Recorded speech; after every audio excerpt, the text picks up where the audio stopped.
మరణం మనల్ని వేరు చేసే వరకు. ఆ రాత్రి నా భార్య డిన్నర్ వడ్డిస్తున్నప్పుడు నేను ఇంటికి వచ్చినప్పుడు నేను ఆమె చేయి పట్టుకుని, నీతో ఒక విషయానికి చెప్పాలి అని అన్నాను. ఆమె కూర్చొని నిశ్శబ్దంగా భోజనం చేసింది. మళ్ళీ ఆమె కళ్ళలోని గాయాన్ని గమనించాను. ఒక్కసారిగా నోరు ఎలా తెరవాలో తెలియలేదు. కానీ నేను ఏమి ఆలోచిస్తున్నానో ఆమెకు తెలియజేయవలసి వచ్చింది. నాకు విడాకులు కావాలి. నేను ప్రశాంతంగా టాపిక్ లేవనెత్తాను. ఆమె నా మాటలకు చిరాకు పడినట్లు అనిపించలేదు. బదులుగా ఆమె నన్ను మెల్లగా అడిగింది, ఎందుకు? నేను ఆమె ప్రశ్నను తప్పించాను. దీంతో ఆమెకు కోపం వచ్చింది. ఆమె చాప్ స్టిక్లు విసిరివేసి నాపై అరిచింది, నువ్వు మనిషివి కావు. ఆ రాత్రి మేము ఒకరితో ఒకరు మాట్లాడుకోలేదు. ఆమె ఏడుస్తూ ఉంది. మా పెళ్లికి ఏం జరిగిందో ఆమె తెలుసుకోవాలని నాకు తెలుసు. కానీ నేను ఆమెకు సంతృప్తికరమైన సమాధానం ఇవ్వలేకపోయాను. ఆమె జేన్తో నా హృదయాన్ని కోల్పోయింది. నేను ఆమెను ఇకపై ప్రేమించలేదు.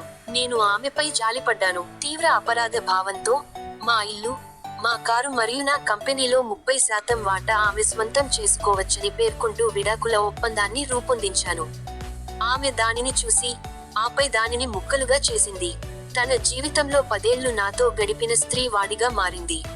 ఆమె సమయం, వనరులు మరియు శక్తిని వృధా చేసినందుకు నేను జాలిపడ్డాను. కానీ నేను జేన్ను చాలా ప్రేమిస్తున్నాను కాబట్టి నేను చెప్పిన దాన్ని వెనక్కి తీసుకోలేకపోయాను. చివరగా ఆమె నా ముందు బిగ్గరగా ఏడ్చింది. ఇది నేను చూడాలని అనుకున్నాను. నాకు ఆమె ఏడుపు నిజానికి ఒక రకమైన విడుదల.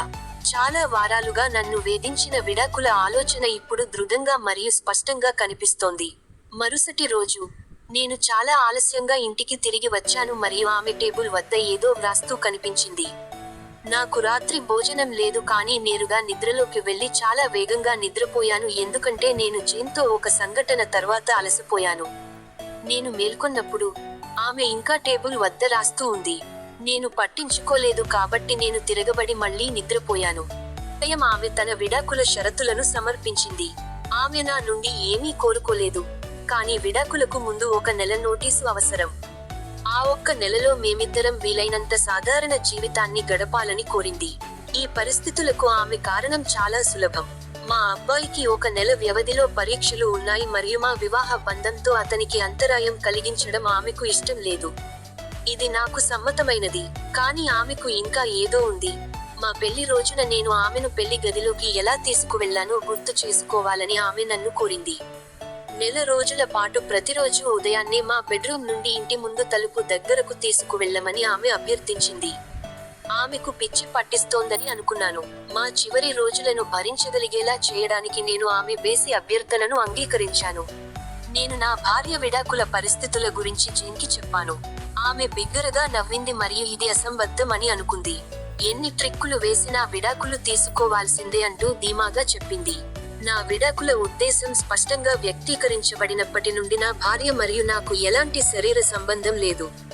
కాబట్టి మొదటి రోజు నేను ఆమెను తీసుకువెళ్ళినప్పుడు మేము ఇద్దరం వికృతంగా కనిపించాము. మా కొడుకు మా వెనుక చప్పట్లు కొట్టాడు. నాన్న తన చేతుల్లో మమ్మీని పట్టుకున్నాడు. అతని మాటలు నాకు బాధ కలిగించాయి. బెడ్రూమ్ నుండి సిట్టింగ్ రూమ్ వరకు, ఆపై తలుపు వరకు నేను ఆమెను నా చేతుల్లోకి తీసుకుని 10 మీటర్లు నడిచాను. ఆమె కళ్ళు మూసుకుని మెల్లగా చెప్పింది, విడాకుల గురించి మా అబ్బాయికి చెప్పకు.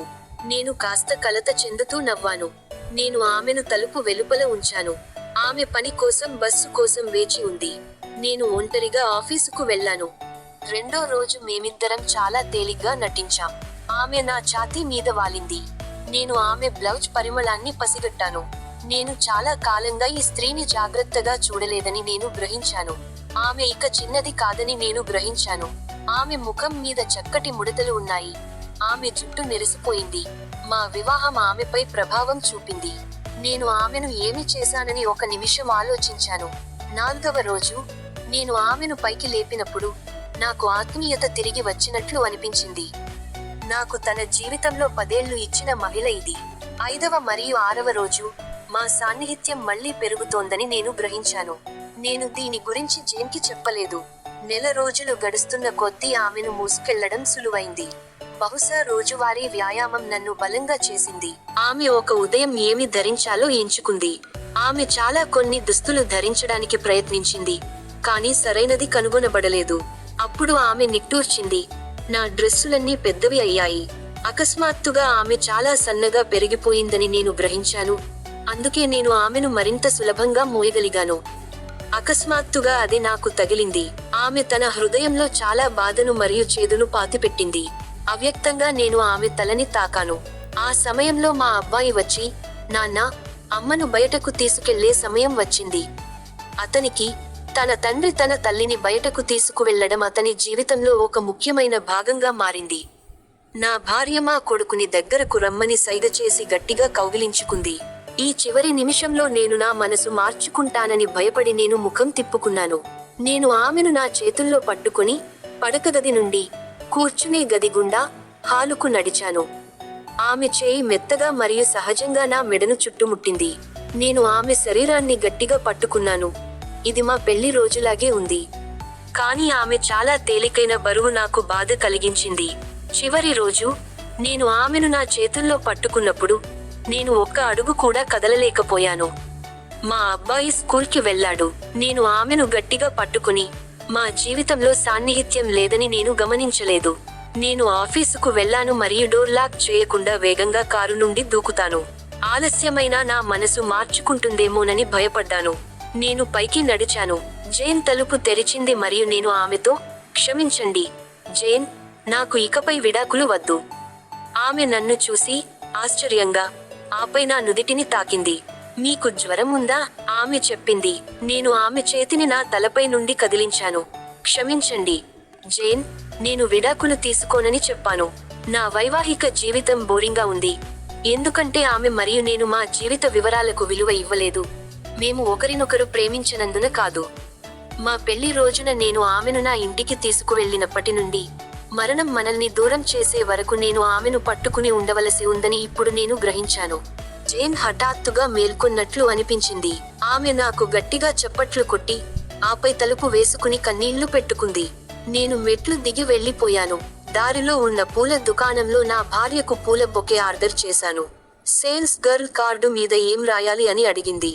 నేను చిరునవ్వు నవ్వి, మరణం మనల్ని దూరం చేసేంత వరకు నేను ప్రతి ఉదయం నిన్ను తీసుకువెళతాను అని వ్రాసాను. ఆ సాయంత్రం నేను ఇంటికి చేరుకున్నాను. నా చేతుల్లో పువ్వులు, నా ముఖం మీద చిరునవ్వు. నేను మెట్లపైకి పరిగెత్తాను. మంచం మీద నా భార్యను మాత్రమే గుర్తించాను. చనిపోయింది. నా భార్య నెలల తరబడి క్యాన్సర్తో పోరాడుతోంది మరియు నేను గమనించడానికి కూడా జేన్తో చాలా బిజీగా ఉన్నాను. ఆమె త్వరలో చనిపోతుందని ఆమెకు తెలుసు మరియు మేము విడాకులు తీసుకున్నట్లయితే మా కొడుకు నుండి ఎలాంటి ప్రతికూల ప్రతిచర్య నుండి నన్ను రక్షించాలని ఆమె కోరుకుంది. కనీసం మా కొడుకు దృష్టిలో నేను ప్రేమగల భర్తని. నీతి: మీ జీవితానికి సంబంధించిన చిన్న వివరాలే సంబంధంలో నిజంగా ముఖ్యమైనవి.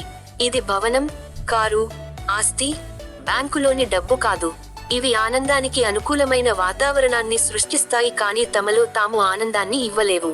కాబట్టి మీ జీవిత భాగస్వామికి స్నేహితుడిగా ఉండటానికి సమయాన్ని వెతుక్కోండి మరియు సాన్నిహిత్యాన్ని పెంపొందించే చిన్న చిన్న పనులను ఒకరికొకరు చేయండి. మరియు నిజమైన సంతోషకరమైన వివాహం చేసుకోండి. ప్లీజ్ లైక్ చేయండి, షేర్ చేయండి, సబ్స్క్రైబ్ చేయండి ప్లీజ్.